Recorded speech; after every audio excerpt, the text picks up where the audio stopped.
When I was in high school, I would spend much of my note-taking time looking through Pinterest, Instagram, and YouTube, trying to find inspiration on how I could make my notes look pretty. When I followed the tips that I saw online, it would take me hours to take my notes, and I would be left with a bunch of colorful pages that I did not know how to navigate through to study for tests. After years of trying to perfect my note-taking skills, I have found a method that allows me to take notes that are not only effective in helping me study, but also are visually appealing. In this video, I show you how to take aesthetic notes quickly and effectively. For this note-taking method, you can use anything, notebooks, iPad, or even your laptop, but today I'll be focusing on using my iPad. I'll be using the Notes app, but you can use any app that you prefer. Now, this isn't really a part of the note-taking method, but before you start any course, make sure you create a different folder or notebook for that course so that when it comes time for exams, you'll know exactly where everything is. Here, I'm creating a new folder for my organic chemistry course, which I will be taking this year. A lot of people don't know this, but in the Notes app that comes with the iPad, you can go ahead and add either lines or grids. I usually just add grids because it makes it a lot easier for courses such as organic chemistry or math.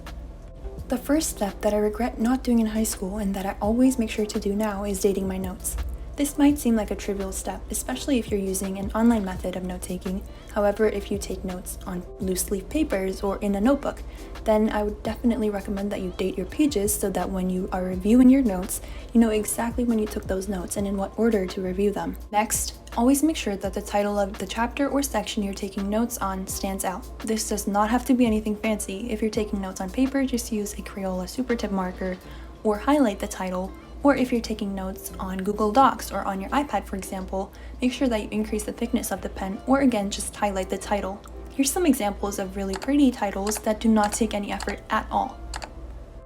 I usually just draw a horizontal line next to the title so that I know that a new topic is starting.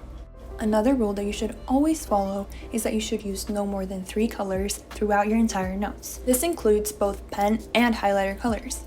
2 pen or highlighter colors should be enough for most subjects, but for courses such as math and chemistry where you have to write down formulas and equations, it's nice to have a 3rd pen color so that those formulas and equations can stand out. For the fastest and most effective note-taking though, try to make all of your notes while reading a textbook or during lecture the same pen color. We will go in with more colors later on, and this will also help us review the notes right after taking them, which is scientifically proven to improve your memory of your notes.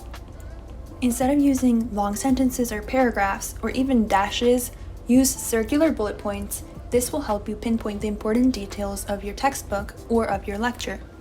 Use 1 bullet point for every vocab word or person you need to know about, and separate the vocab word and its definition using a colon.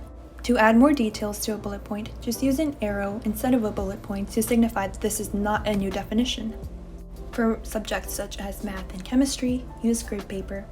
For math, put 1 number in each block, and for chemistry, put 1 element or 1 bond in each block.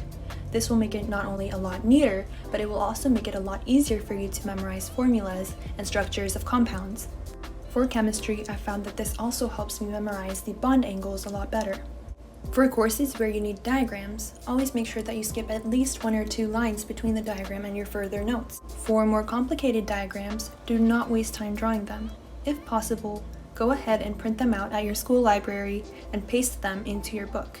This is why I like online note-taking, because it makes it a lot easier to find images online that are useful for my notes. It's important to do this last step last. Do not do it while taking your notes. Once you're done taking your notes, go ahead and look through all of your notes, underlining all of the vocab words that you have written down. This can be with the same color pen that you used before, or you can use a new color pen.